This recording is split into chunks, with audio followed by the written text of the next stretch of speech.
여러분, 미국 최대 인터넷 라디오 방송에 무려 2천만 명이 동시에 접속했습니다. 그 자리에서 백악관 출입 기자가 내놓은 폭로는 모두를 충격에 빠뜨렸습니다. 조지아 한국인 구금 사태. 사실은 6개월 전부터 계획된 국가적 납치 작전이었다는 겁니다. 미국이 진짜 노린 것은 기술이 아니라 사람, 그리고 대한민국의 자존심이었습니다. 오늘 영상에서 그 모든 숨겨진 진실을 공개하겠습니다. 잠시만요. 여러분의 작은 관심이 더 많은 이야기를 세상에 전할 수 있는 힘이 됩니다. 구독과 좋아요로 함께 해주세요. 나는 금속 마이크를 움켜쥐며 심장이 북처럼 몰리는 소리를 억지로 눌렀다. 이 순간이 내 인생 전체를 바꿀 수 있다는 걸 직감했기 때문이다.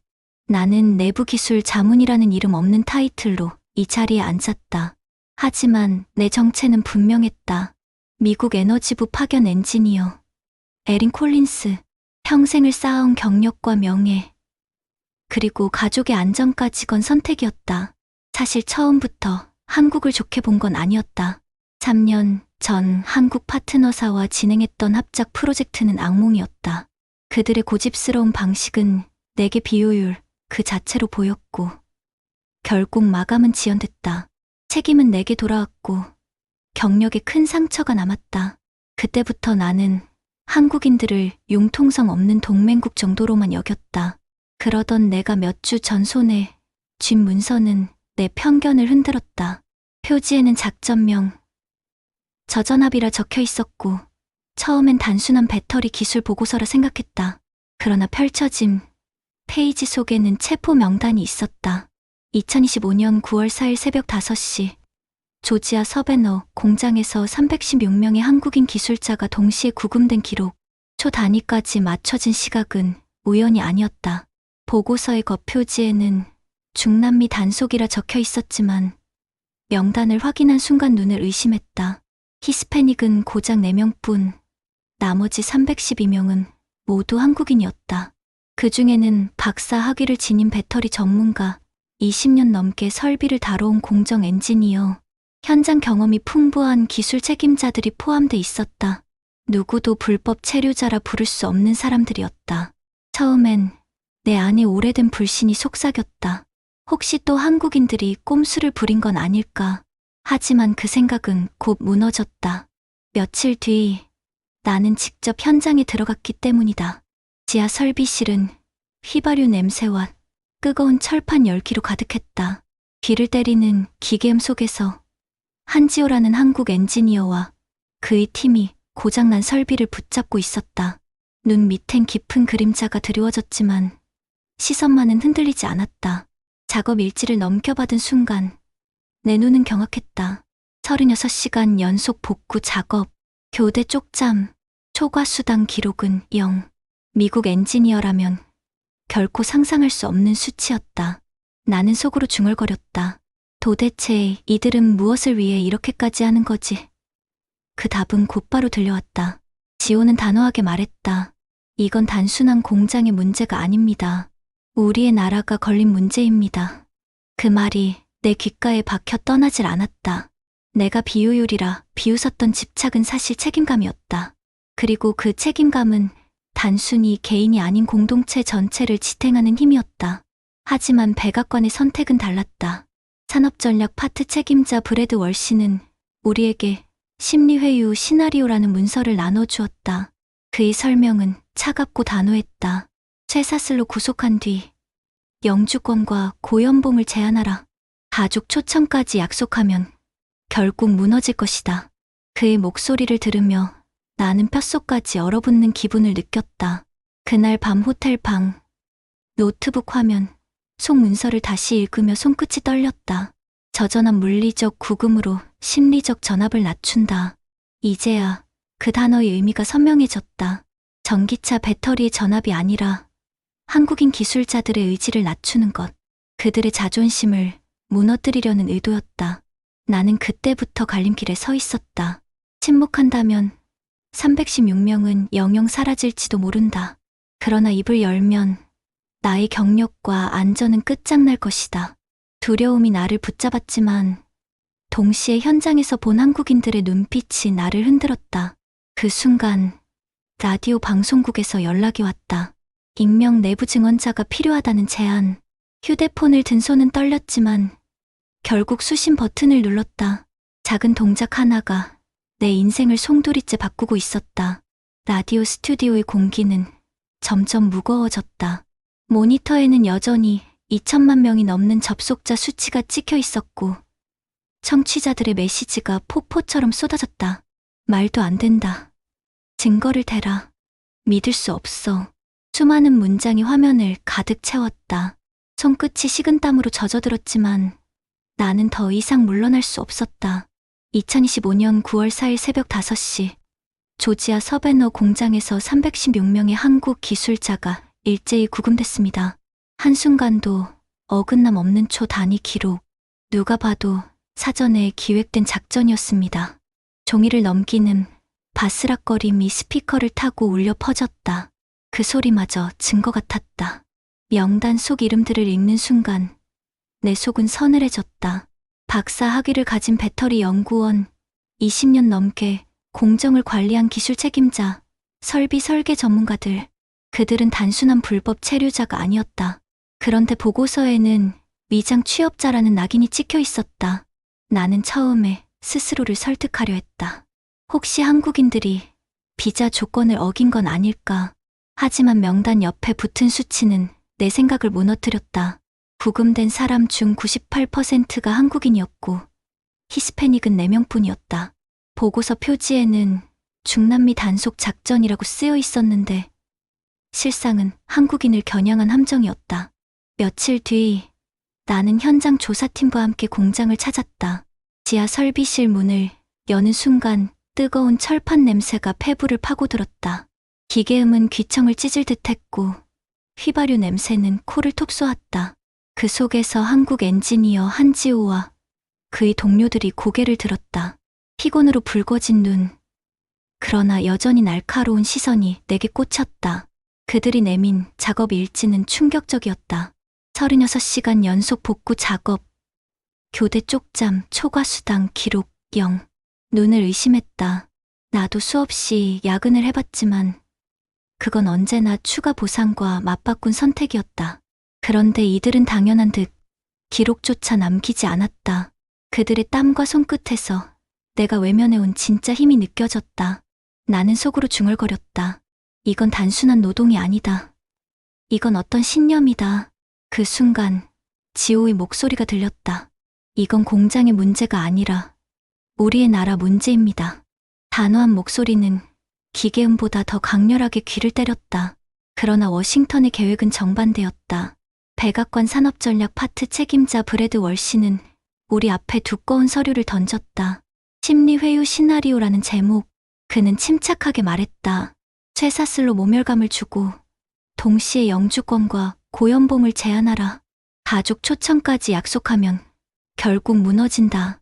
그의 목소리는 무덤처럼 차가웠다. 나는 숨이 막혀왔다. 보고서에는 물리적 구금으로 심리적 전압을 낮춘다라는 문장이 굵은 글씨로 적혀 있었다. 작전명, 저전압. 한국인의 기술이 아니라 한국인의 의지를 꺾는 것이 목적이었다. 그날 밤 호텔 방. 나는 노트북을 열어 그 문장을 수십 번이나 읽었다. 심장은 두드려 맞은 듯 뛰었고 손끝은 계속 떨렸다. 한국에 대한 오래된 불신이 속삭였다. 이들은 결국 고개를 숙일 거야. 그러나 곧 떠오른 건 지호와 그의 팀이었다. 설비실에서 기름때 묻은 손으로 종이를 내밀던 모습. 피곤 속에서도 빛나던 눈빛. 그 눈빛은 거짓일 수 없었다. 나는 갈림길에 서 있었다. 침묵하면 316명은 영영 사라질지도 모른다. 하지만 입을 열면 내 경력과 가족의 안전까지 잃을 것이다. 두려움이 나를 옥죄었지만 그 눈빛이 내 가슴속 어딘가를 무너뜨렸다. 며칠 뒤 라디오 방송국에서 연락이 왔다. 익명 내부 증언자가 필요하다는 제안. 나는 핸드폰을 쥔 손이 떨려 제 번호를 제대로 누르지도 못했다. 그러나 결국 수신 버튼을 눌렀다. 그 작은 동작이 내 인생을 송두리째 바꾸리라는 걸 직감했다. 라디오 스튜디오 안은 숨조차 막히는 듯했다. 모니터에는 실시간 접속자 수 2,300만 명이라는 새로운 숫자가 찍혀 있었다. 방송이 시작된 지 1시간도 안 돼 30만 명이 더 늘어난 것이다. 귓가에는 진행자의 짧은 호흡이 들렸고 마이크 뒤편에서 들려오는 잡음마저 심장이 뛰는 소리와 겹쳐졌다. 나는 종이를 움켜쥔 손에 식은땀이 번져 나가는 것을 느꼈다. 여기서 더 놀라운 사실이 있습니다. 내가 입을 떼자 스튜디오의 공기가 한층 더 무거워졌다. 백악관은 한국 기술자들을 단순히 구금하는 것에 그치지 않았습니다. 그들을 인질로 삼아 한국 전체를 흔들려 했습니다. 청취자 게시판이 폭발하듯 반응했다. 인질이라고요? 설마 그게 사실입니까? 나는 서류 뭉치의 다음 페이지를 펼쳤다. 종이 위에 굵은 글씨가 선명하게 박혀 있었다. 물리적 구금을 통한 심리적 압박, 회유책 병행. 보고서에는 구체적인 회유 방안이 적혀 있었다. 영주권, 가족 초청, 평생 보장 연봉. 그 모든 조건을 제시하면서 동시에 쇠사슬로 모멸감을 안겨주라는 지시였다. 한쪽 손에는 채찍, 다른 한쪽 손에는 사탕을 쥔 전략. 나는 목소리를 낮추며 설명했다. 이건 단순한 협박이 아닙니다. 영혼을 파괴하려는 공작이었습니다. 그 순간 며칠 전 구금시설에서 전해 들은 소식이 떠올랐다. 철창 너머에서 기술자들이 서로의 손목을 잡고 버텼다는 이야기. 절망 속에서도 돌아간다라는 단어를 반복하며 목소리를 맞췄다는 기록. 나는 눈을 감으며 숨을 고르려 했지만 가슴이 뜨겁게 요동쳤다. 그러나 미국의 욕심은 거기서 멈추지 않았다. 9월 10일 오후 3시 애틀랜타 공항 활주로에 서 있던 대한항공 전세기. 구금됐던 316명의 한국인을 태우고 서울로 향할 예정이었다. 이륙 준비를 마친 순간 갑작스러운 명령이 떨어졌다. 이륙 금지. 나는 보고서를 확인하며 몸이 굳었다. 트럼프 대통령이 직접 개입했다는 기록이 남아 있었다. 숙련된 기술자들을 한국으로 돌려보내지 마라. 이들을 활용해 미국 인력을 교육시킬 방안을 검토하라. 문장을 읽는 순간 내 속에서 분노가 끓어올랐다. 사람을 거래, 대상으로 삼는 그 잔혹함에 숨이 막혔다. 하지만 예상을 완전히 뒤엎는 일이 벌어졌다. 구금 시설에 있던 한국 기술자들은 제시된 조건을 단호히 거부했다. 영주권도, 거액의 연봉도, 가족 초청도 모두 거절했다. 그들이 선택한 건 추방이 아닌 잦은 귀국이었다. 스스로의 발로 돌아가는 선택. 나는 그 소식을 전해 들은 순간 믿을 수가 없었다. 도대체 어떻게 이런 결정을 내릴 수 있지? 미국의 거대 권력이 던진 달콤한 미끼를 단 한 사람도 물지 않았다. 오히려 그들은 목소리를 모아 외쳤다고 한다. 우린 돌아간다. 조국이 우리를 부르고 있다. 그 장면을 상상하자 등골이 전율했다. 쇠사슬에 묶여있던 손목, 굶주린 몸. 모멸 속에서도 눈빛은 꺾이지 않았을 것이다. 그 순간 미국의 계산은 완전히 틀어졌다. 계획의 핵심은 내부 분열과 혼란을 유발하는 것이었지만 오히려 그들은 더 단단히 뭉쳐 있었다. 나는 스튜디오 마이크에 대고 말을 이었다. 백악관은 한국이 결국 굴복할 거라 믿었습니다. 하지만 그건 오만한 착각이었습니다. 사람의 존엄은 돈으로 살 수 없다는 사실을 그들은 끝내 이해하지 못했습니다. 진행자가 숨을 삼키며 묻는다. 그렇다면 결국 미국은 무엇을 얻었습니까? 나는 차갑게 대답했다. 아무것도요. 오히려 모든 것을 잃었죠. 이제 이야기는 임계점에 다다르고 있었다. 공장은 멈췄고 투자 150조 원은 공중으로 날아갔다. 주지사들은 백악관 문을 두드리며 분노를 쏟아냈고 언론은 대통령을 향해 날선 비판을 퍼부었다. 그러나 내가 이 자리에 앉아있는 이유는 단순히 미국의 몰락을 말하기 위함이 아니었다. 나는 더 깊은 진실을 전하려 했다. 316명의 기술자들이 보여준 선택, 그 선택이야말로 진짜 힘이었다. 나는 숨을 고르며 다음 장을 준비했다. 청취자들의 시선과 귀가 모두 내 입술에 쏠린 것을 온몸으로 느꼈다. 스튜디오의 에어컨, 바람이 차갑게 흐릅니다.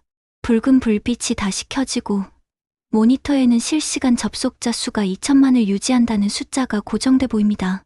귓속 이어폰에서는 진행자의 낮은 카운트가 들려와요. 3이라고 끊어 말하는 숨소리가 내 심장 박동과 겹칩니다. 종이 모서리가 손바닥을 스치며 사각거리는 소리를 냅니다. 이제부터는 한국의 역습을 말해야 했습니다. 그날 이후 일이 터지는 속도는 시계의 초침과는 비교가 되지 않았습니다. 한국 정부가 외교 채널을 전면 가동했다는 속보가 먼저 떴고 곧바로 장관급 회의가 열렸다는 공지가 뒤따랐습니다. 발표문의 문장은 짧고 단단했습니다. 우리 국민의 권익과 대미 투자가 부당하게 침해되지 않도록 모든 수단을 동원한다. 문장을 눈으로 따라 읽는 동안 내 손끝이 미세하게 떨렸습니다. 싸움이 이제 행복한 수사에서 현실이 되었기 때문이죠. 놀라운 장면은 다음이었습니다. 현대차와 LG 에너지 솔루션이 조지아 공장 건설을 무기한 중단한다고 밝혔습니다. 남은 회의록의 타임스탬프를 보면 두 회사의 발표는 몇 분 차이로 이어졌습니다. 이후 다른 지역의 한국 기업들까지 연쇄적으로 움직였고 텍사스와 오하이오, 엘라베마의 현장에서 한국인 기술자들이 동시에 사라졌습니다. 첨단 설비 앞이 텅 비자 공장 내부가 마치 정지된 필름처럼 고요해졌습니다. 한쪽 벽면, 전광판의 온도와 압력 수치만이 꼼지락거렸습니다. 미국 지방정부의 얼굴색이 바뀌는 데는 오래 걸리지 않았습니다. 조지아 주지사가 먼저 폭발했습니다. 76억 달러 규모의 보조금이 투입된 프로젝트가 멈추면 우리 주의 경제는 치명상을 입는다. 그는 워싱턴으로 올라갔고 고지어 텍사스와 오하이오, 엘라베마의 주지사들이 줄줄이 따라붙었습니다.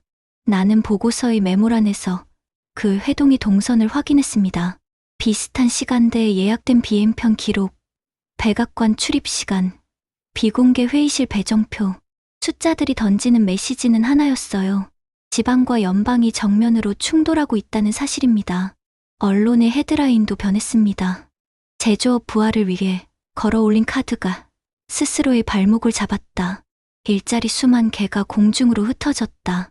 보수 성향의 매체마저 동맹을 모욕해서는 안 된다며 톤을 바꾸었습니다. 스튜디오 스크린에 띄워진 자막을 바라보며 나는 생각했습니다. 이번 판의 심장은 설비가 아니라 사람이라는 내 가설이 이렇게 빠르게 증명될 줄은 몰랐다고요. 구치시설 내부의 변화는 더 극적이었습니다.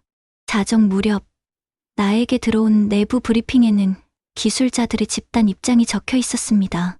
영주권 제한 거부, 고연봉 제한 거부, 가족 초청 약속 거부, 자진 귀국 선택. 서류의 끝에는 짧은 한 문장이 덧붙어 있었죠. 존엄은 협상 대상이 아니다. 나는 그 한 줄에서 묵직한 맥박을 느꼈습니다. 사람의 전압을 낮추는 작전이라고 스스로 이름 붙였던 계획은 오히려 상대의 전압을 더 끌어올렸습니다. 이제 백악관 내부가 흔들렸습니다. 국무 라인의 메모는 외교적 재앙이라는 단어를 반복했고 국방 라인의 보고서는 동맹이 이완이 대중국 전략 전체에 균열을 낸다고 경고했습니다. 회의록의 문장들은 점점 거칠어졌고 책임 소재를 가르는 문장들이 늘어났습니다. 어떤 문장들은 마침표가 아니라 미완의 흔들림으로 끝났습니다. 나는 그 흔들림이 두려움의 모양이라는 걸 알았습니다. 애틀랜타 공항의 활주로 사진이 전송된 건 다음날 새벽이었습니다.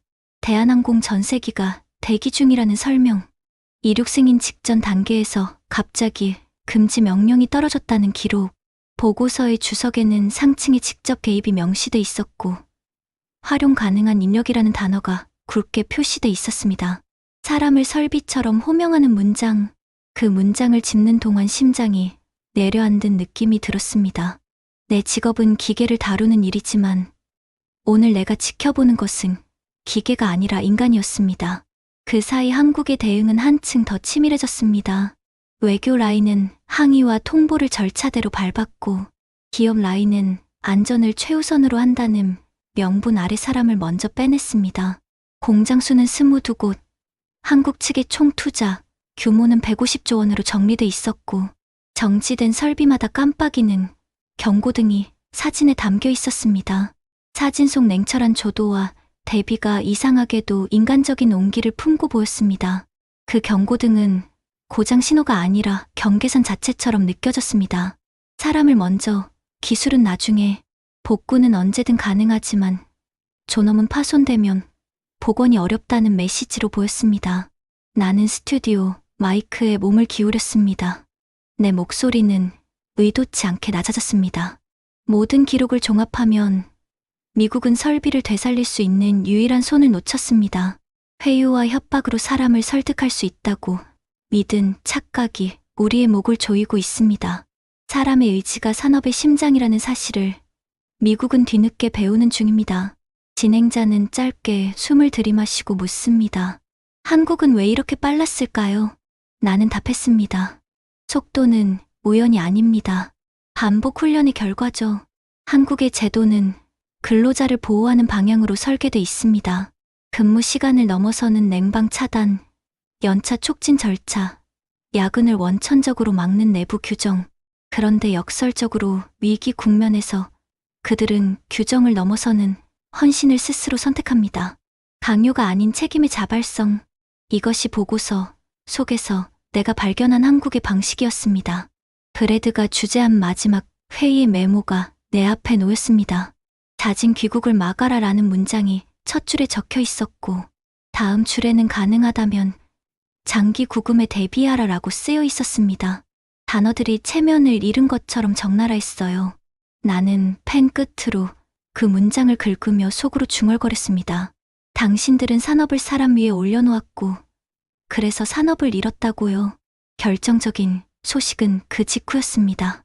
한국의 전세기가 이륙했다는 보고. 활주로를 벗어나는 기체의 사진이 화면에 떠올랐고 객실 내에서 고개를 숙인 채 숨을 고르는 사람들의 실루엣이 붙었습니다.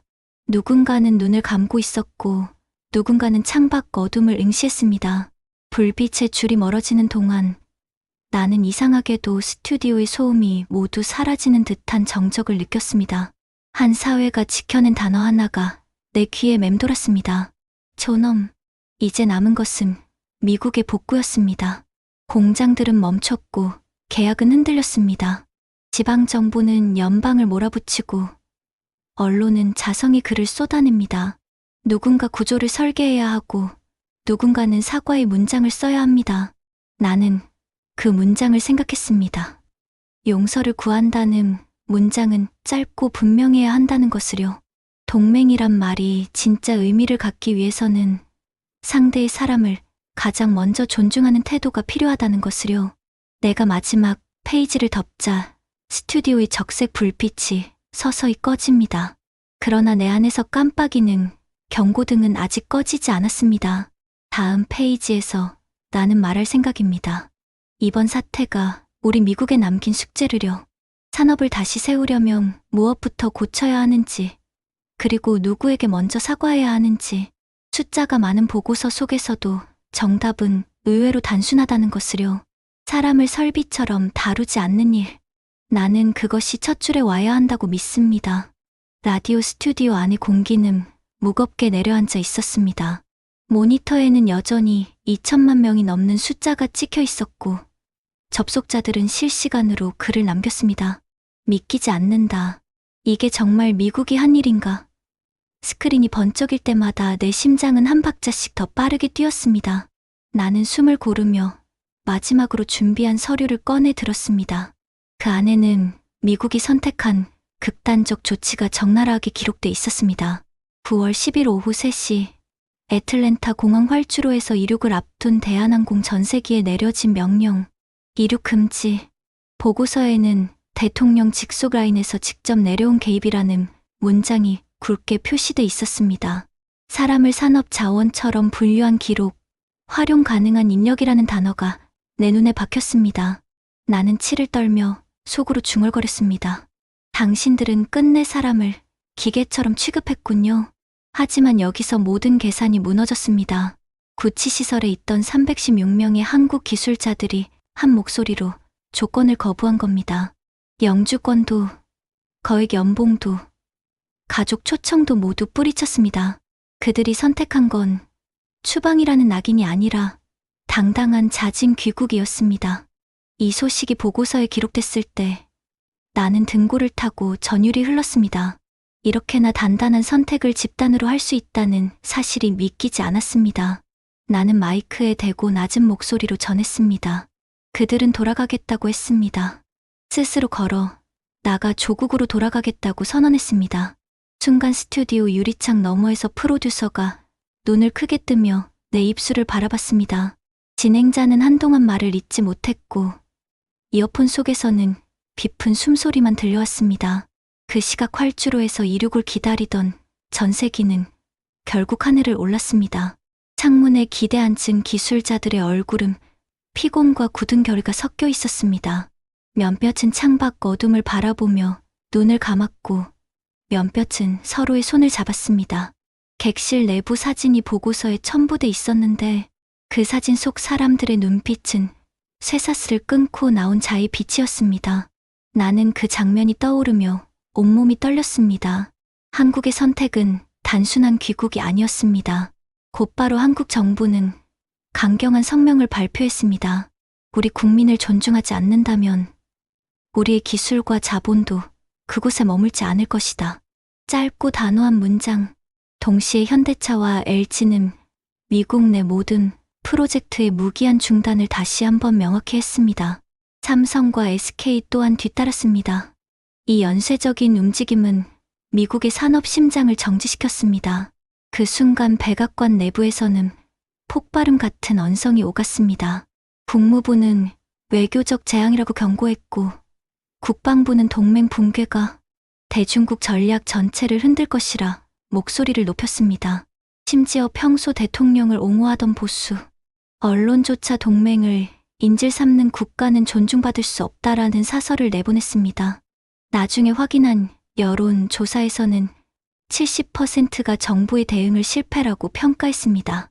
숫자는 냉혹했죠. 하지만 내 가슴을 울린 건 다른 기록이었습니다. 구치시설에서 기술자들이 남긴 짧은 구호, 우린 돌아간다. 그 네 글자가 종이에 적힌 순간 모든 위협과 회유는 무너졌습니다.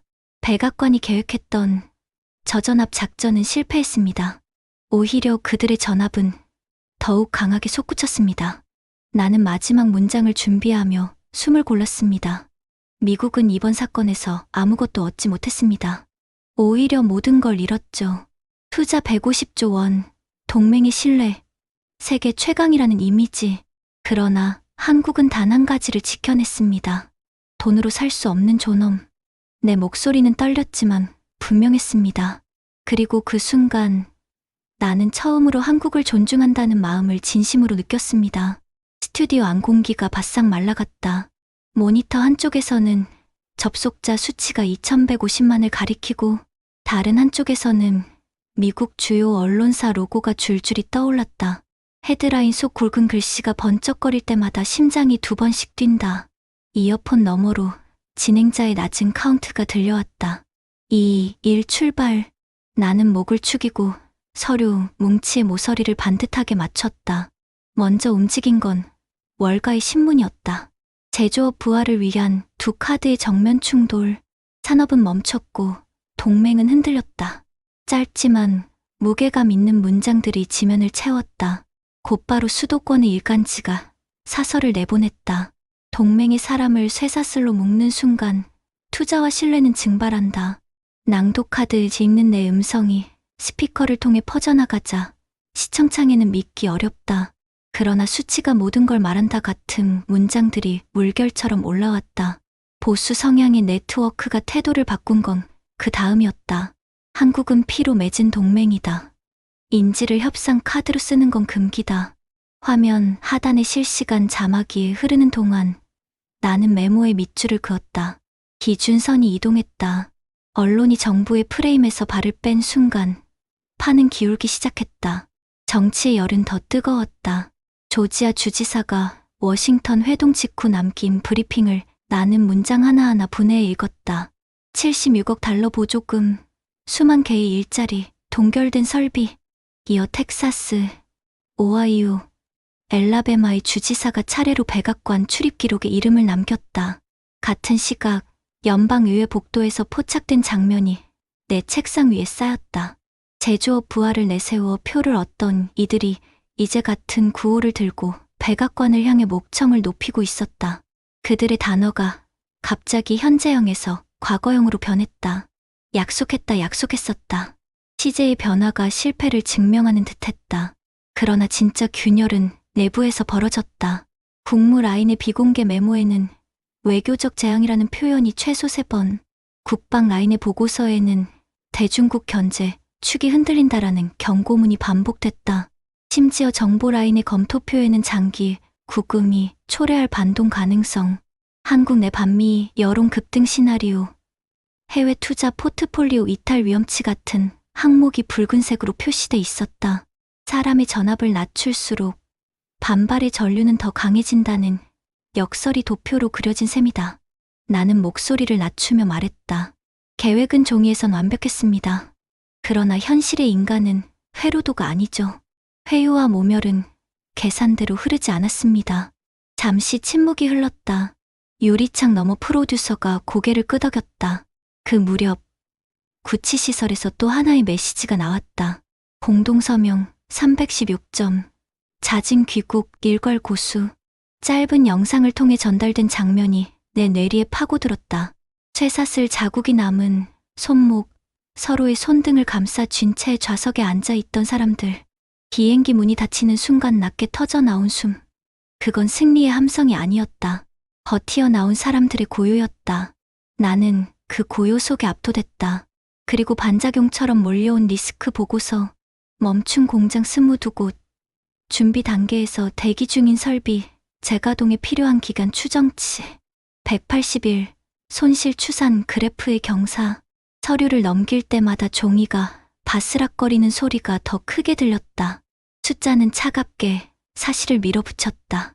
설비는 교체되지만 신뢰는 재입고가 불가 라고 메모 여백에 쓰여 있었다. 백악관 브리핑룸의 조도는 늘 일정했지만 그날만큼은 그림자가 길게 드리워졌다. 대변인의 문장이 앞으로 나아가지 못하고 도돌이표처럼 제자리에서 맴돌았다. 사실 확인 중, 파트너 존중, 오해 불식, 단어는 말랐고 의미는 비어 있었다. 그 사이 국무장관의 회담 일정은 급히 재조정됐고 일본과의 통화 내역이 더해졌다. 예의 그 비교, 도요타는 협조적이었고 일본은 유연했으며 한국은 다르다. 나는 또박또박 적혔지만 전혀 설득력 없는 그 문장을 읽으며 천천히 고개를 저었다. 비교는 상황을 설명하지 못한다. 기준은 사람을 어떻게 대했는가에 달려 있었으니까. 진행자가 짧게 물었다. 그럼 이제 무엇을 해야 합니까? 나는 서류를 덮고 카메라를 정면으로 응시했다.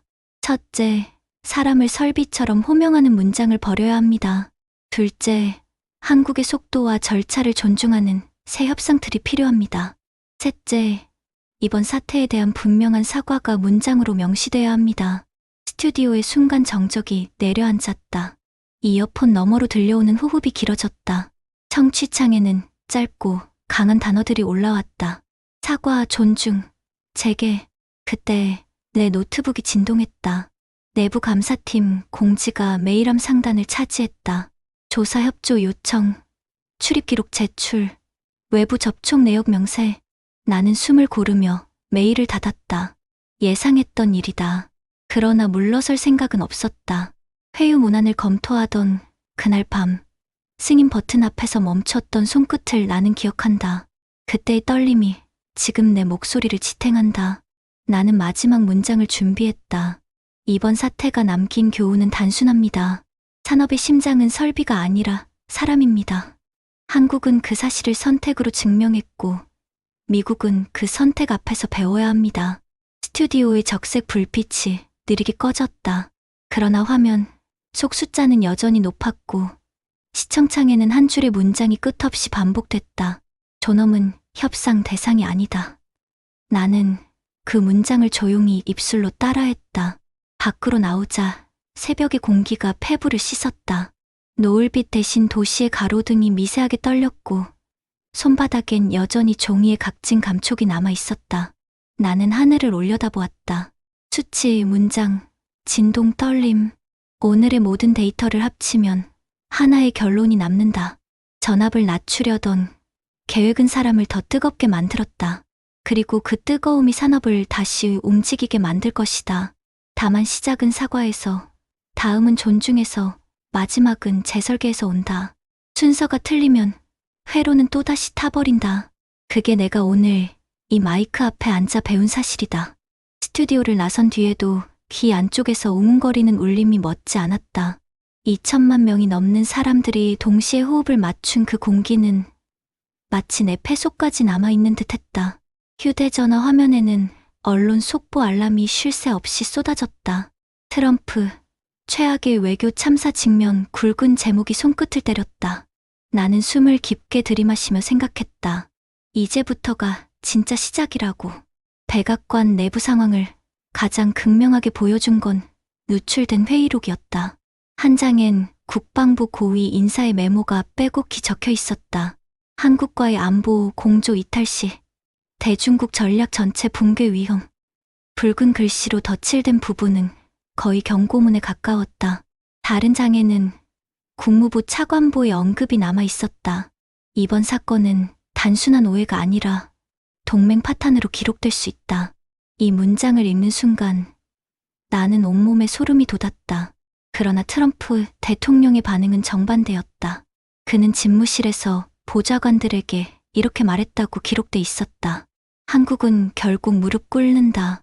국민들이 감옥에 있는데 얼마나 버티겠나.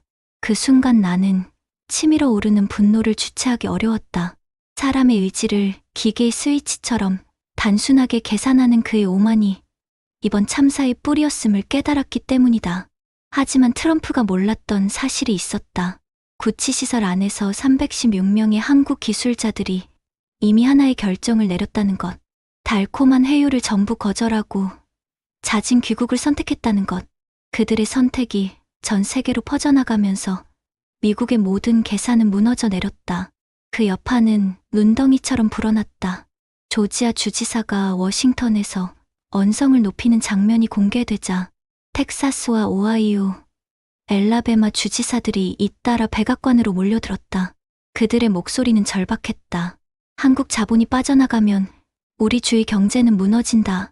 복도에 울려 퍼지는 그 목소리를 담은 동영상은 순식간에 온라인으로 퍼졌다.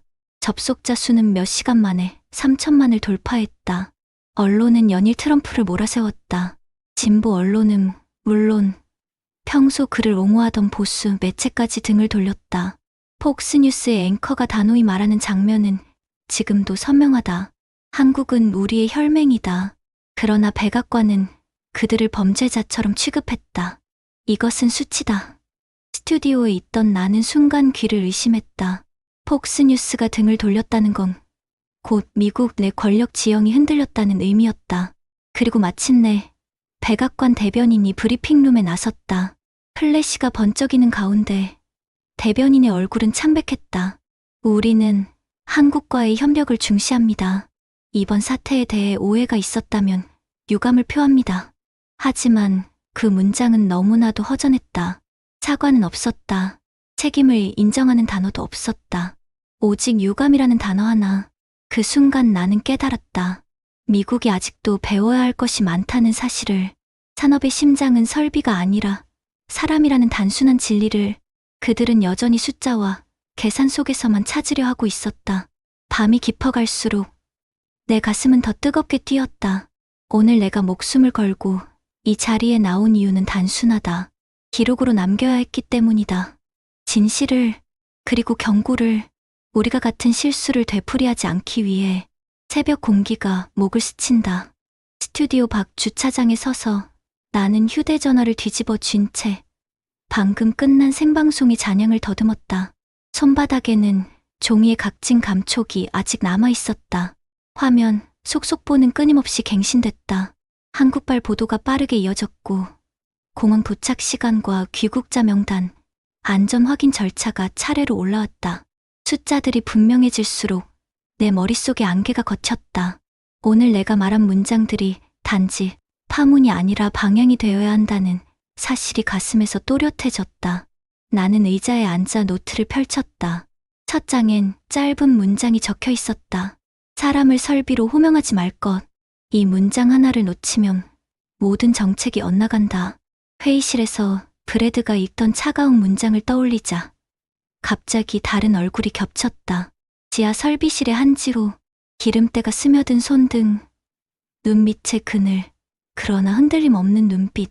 그가 건넨 기록 속 숫자들은 단순한 성과표가 아니었다. 나라를 지키는 방식에 대한 해석이었다. 그날의 현장을 떠올릴 때마다 이상하게 떠오르는 장면이 하나 더 있다. 현장 구내식당 한켠, 작은 스티로폼 그릇에 담긴 김치와 따끈한 국. 나는 배가 고프지 않다며 젓가락을 내려놓았지만 지호는 한 숟가락 뜨고는 말했다. 필요할 때는 규정도 넘어섭니다. 하지만 밥은 꼭 먹어야 하죠. 그 말이 내 어딘가를 찔렀다. 일과 제도, 헌신과 휴식, 속도와 절차, 상충하는 듯 보이는 것들을 옳은 순서로 겹쳐놓는 태도. 그 질서가 한국의 힘이라는 걸 나중에서야 깨달았다. 휴대전화가 진동했다. 내부 감사팀 메일이었다. 출입 기록 제출, 통화 내역 명세, 방송 경위서. 예상했던 절차였다. 공포가 가슴 외곽을 한 바퀴 돌았지만 곧 사라졌다. 오늘 나는 사실을 확인 가능한 기록과 타임스탬프, 로그로만 말했다. 누군가가 나를 공격한다면 그 공격은 결국 동일한 기록의 벽에 부딪힐 것이다. 나는 느리게 숨을 들이켰다. 두려움의 모양이 더 이상 짙지 않았다. 멀리서 자동차가 지나가며 잔음이 길게 끌렸다. 나는 주머니에서 작은 메모를 꺼냈다. 생방 전 마지막으로 써둔 결론. 산업의 심장은 설비가 아니라 사람. 문장을 소리내어 한 번 더 읽었다. 오늘의 결말은 내 개인을 벗어난다. 미국이 배워야 할 교훈이며 동맹이 지켜야 할 약속이다. 존엄은 협상 대상이 아니고 책임은 거래할 수 없는 가치다. 여기서 한 글자라도 흐리면 다시 같은 함정으로 미끄러진다. 갑자기 한국의 공항 사진이 떠올랐다. 밝은 조도 아래 줄지어 선 사람들, 입국장을 나서며 휴대전화를 귀에 대는 모습. 누군가는 울었고 누군가는 웃었다. 환호 대신 깊은 숨. 그 고요가 화면 밖으로 흘렀다. 누군가의 어깨를 토닥이는 손을 보며 나는 생각했다. 이들이 지켜낸 건 일자리가 아니라 마음의 구조였다고. 개인의 안위를 넘어 공동체의 자존을 택한 결단. 그 선택이 세계를 설득했다는 사실을. 문득 떠오른 지난 기록 하나. 지방정부 회동, 요약의 마지막 줄. 복구는 자제로 가능하나 신뢰는 사라지면 재입고 불가. 나는 그 문장을 오늘의 테두리로 삼기로 했다. 미국이 재건을 말하려면 먼저 신뢰를 들여와야 한다.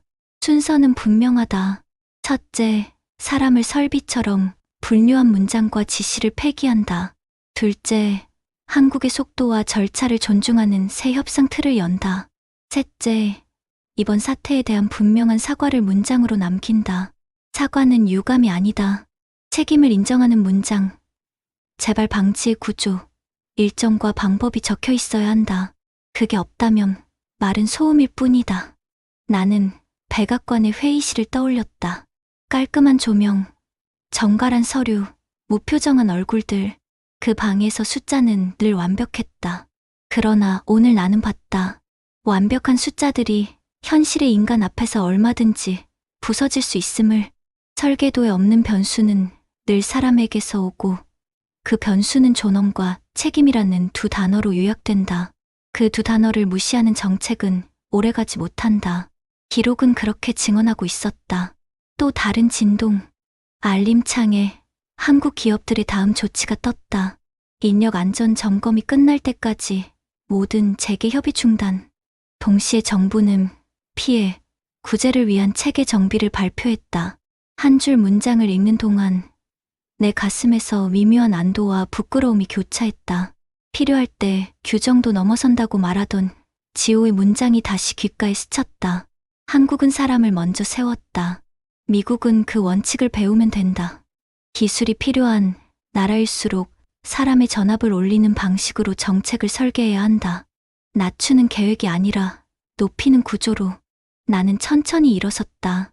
하늘은 아직 검푸르다. 도로 위 가로등의 떨림이 조금 가라앉았다. 내일이면 조사관이 오고 나는 긴 진술서를 쓰게 될 것이다. 그러나 이상하게도 마음은 고요했다. 두렵지 않은 것이 아니라 두려움이 나의 자리에서 제 온도를 찾았기 때문일 것이다. 두려움은 경계가 되고 경계는 책임을 지키는 울타리가 된다. 오늘 나는 그 울타리를 세웠다. 마지막으로 노트에 한 줄을 더 적었다. 동맹의 진짜 힘은 기술이 아니라 존중과 책임에서 나온다. 문장을 덮자 손바닥에 미세한 떨림이 잦아들었다. 나는 라디오 스튜디오의 유리문을 돌아보았다. 방금 전까지 거기서 수많은 숨이 모여 하나의 파도를 만들었다. 그 파도가 어딘가에 닿아 사람을 흔들고 흔들린 사람들이 다시 회로를 설계할 것이다. 더 안전한 회로, 더 인간적인 회로. 산업의 심장은 사람이라는 명제를 처음 줄에 쓰는 회로. 나는 조용히 걸음을 옮겼다. 도로를 건너며 마음속으로 느릿하게 복귀했다. 오늘 미국은 이름을 통해 배웠고 한국은 지킴을 통해 증명했다. 돈으로 살 수 없는 것들이 분명히 존재한다는 사실, 굽힐 수 없는 자존이 산업의 밑바닥을 받친다는 사실, 이 교훈을 놓치지 않는다면 멈춘 공장도 언젠가 다시 돌아가리라. 다만 다음에 우리가 먼저 돌려야 할 것은 기계 스위치가 아니라 서로를 향한 존중의 스위치라는 것. 나는 그 문장을 내 안에서 한 번 더 단단히 닫았다. 멀어지는 가로등 사이로 아침의 기척이 미세하게 번졌다. 새로운 날이었다. 그리고 나는 알았다. 오늘의 결말은 이미 정해졌다는 것을. 존엄을 지킨 쪽이 이겼고 책임으로 결을 세운 쪽이 미래를 가져갔다. 그리고 마지막으로 방송을 끝까지 들어준 이들에게 나는 전하고 싶다. 여러분이 남겨주시는 구독과 좋아요, 그리고 댓글 하나하나가 저희의 다음 이야기를 만드는 힘이 됩니다. 오늘의 교훈처럼 존중과 책임으로 함께 길을 열어가길 바랍니다. 지금까지 감동 시그널이었습니다.